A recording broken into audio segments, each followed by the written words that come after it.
This is the weekly price chart of OPEN stock or Opendoor Technologies INC, where we have a massive expansion and the stock has moved quite a lot.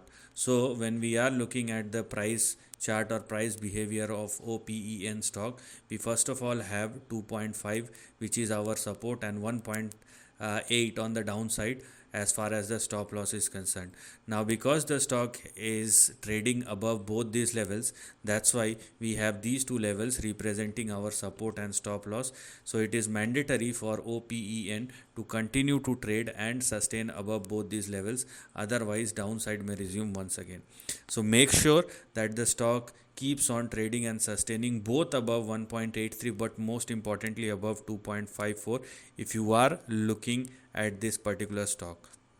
Now, with the current price positioning, because the stock is trading above 2.54, and hopefully if it will continue to trade and sustain above 2.54, then we have our next two targets which are currently active, and they are 4.9 and 5.56 or 5.6. So because OPEN is trading above 2.5, that's why the range which is currently active is this highlighted section, and that is what you need to look at. Because if you want to go beyond 5.56 or more, or 5.6 or more, then that requires next big breakout, and you have to wait for the breakout to happen.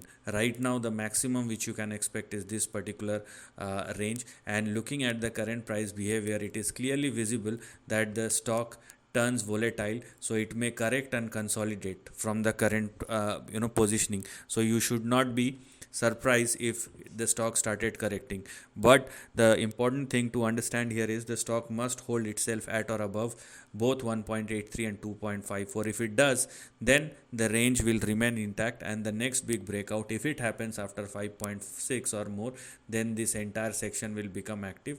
So let the breakout happen before going any further. Meanwhile, if the stock continue to trade and sustain above 2.55 or more, then the maximum which you can expect is 5 and 5.6, and these moves are not sustainable, which is clearly visible. So this is the end of the video. Thanks for watching.